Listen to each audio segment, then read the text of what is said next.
Hi everyone, Tom back here today and welcome back to another Beasts of the Mesozoic review. This is one I am really excited about. The Creative Beast Studios team were kind enough to let me choose which figures I took a look at from Wave 2, and Pachyrhinosaurus was very, very high on my list. So you can see Pachyrhinosaurus lakustai. This is such a popular dinosaur with so many people. I know Chris from Jurassic Outpost, this is one of his favourite animals. So I thought it would be really cool to take a look at this one, since it's going to be so popular with Jurassic fans, really. So we've got a little bit of information on it. Pachyrhinosaurus lakustai, it stands for thick-nosed lizard, and its length was around 6 meters or 20 foot long. It was found in the Wapiti Formation in Alberta, Canada. It's from the late Cretaceous period, so 75.5 million years ago, and it is the oldest of the 3 identified species of Pachyrhinosaurus. P. lakustai is distinctive among its boss-nosed brethren for the long horn in the centre of its frill. P. lakustai was discovered by Al Lakusta as part of a massive bone bed in Pipestone Creek, Alberta. And the art is by Paul Ramos. So really cool figure. And David is doing these properly to scale, so it's the 1/18th scale still, but you can see if we bring in the I'm having a brain fart, the Zuniceratops, there we go. You can see Pachyrhinosaurus is massive in comparison. So let's get this figure open. So we're gonna take the sleeve off.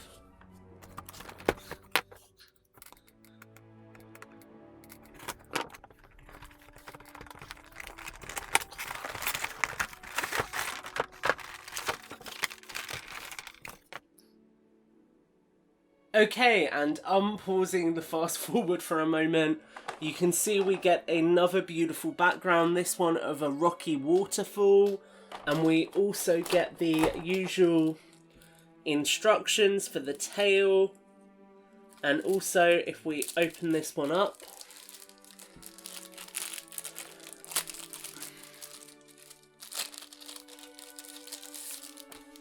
we do get that beautiful art by Paul Ramos.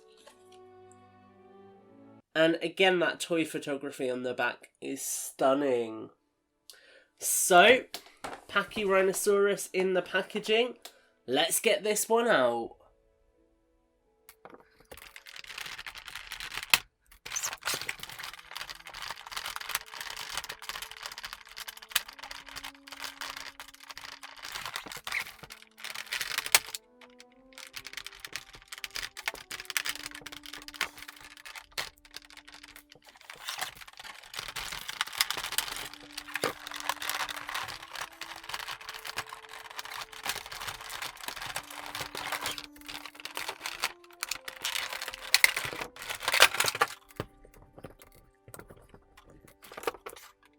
Okay, so apologies for the sudden cut there. It took a lot longer to get it out of the packaging than I thought it would, and the tail was a little bit harder to put on than some of the other figures, but we are here. And to just reiterate, there's the Zuniceratops next to this one. This is a huge figure. So I do just want to, for a sense of scale, bring in Mattel's Pachyrhinosaurus. Obviously advertised as their Sinoceratops, but you know, this thing dwarfs it. So this is an awesome scale for a Ceratopsian. Now, there is a ton of detail packed into this figure. I want to take a look at the head sculpt first. If I can zoom it in there. You can see there is just so much detail packed in, honestly. This crest area has almost got like a rocky texture going. It's really awesome. You've got some nice paintwork around the eye. You've got this nice kind of aqua highlighting. You've got really nice paintwork all around the crest, really. You can see there, like, so much detail packed in, all up here, all the way down. Loads of texturing, loads of pebbling, little extrusions like this little horn just here. All help to really make this feel like probably the most authentic Pachyrhinosaurus that I've seen. Really, really good level of detail. And you can see that the detail really shines when the Beasts of the Mesozoic stuff is scaled upwards. So obviously this is a larger figure, so there's a lot more variety in terms of depth with the sculpting here, which is really, really awesome to see. It's awesome to see the team putting a lot of work into getting this right. You can see you've got nice details for the beak, for the underjaw. You've got this kind of minty green colour, which we'll take a proper look at. And then you can open up the mouth like so. And I believe you can move the tongue. That's so cool. So shout out to Laura Legends, who did a great review on this. She pointed out that you can move the tongue, and that is awesome. And you can see that there with that mouth open. That's perfect. That looks so good on the camera.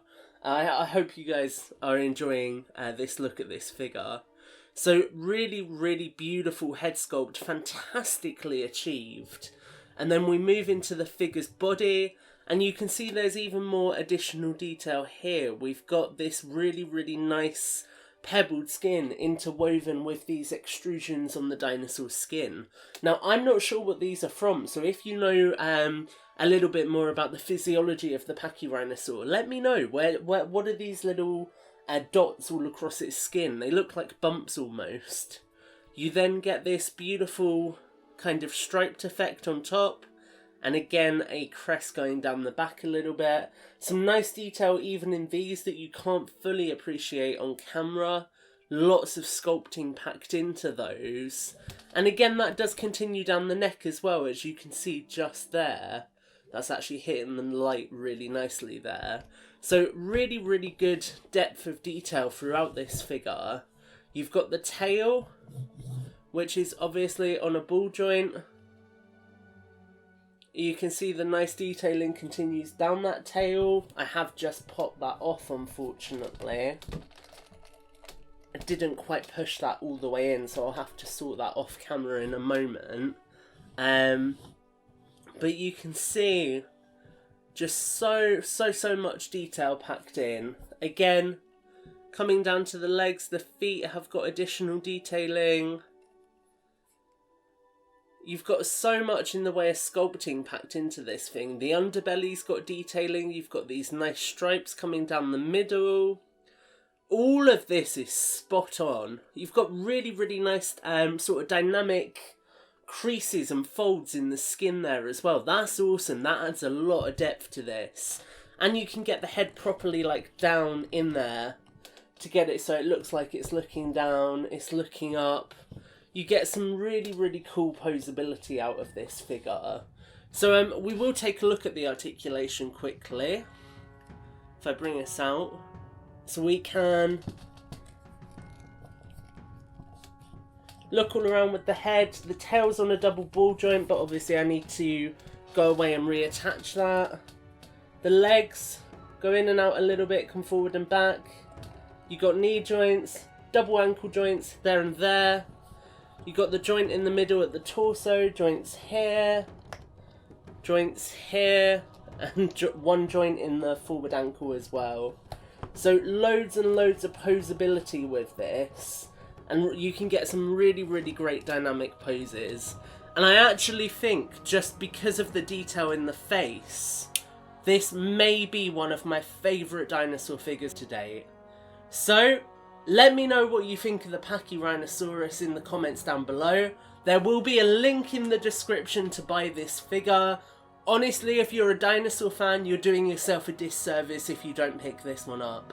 It is an absolutely beautiful figure with a ton of detail packed into it. And I really, really think that dinosaur fans are going to enjoy this one. So, as I say, let me know your thoughts down below. Like, favourite, subscribe. Do all of that good stuff, guys. And until the next one, take care and have a great week.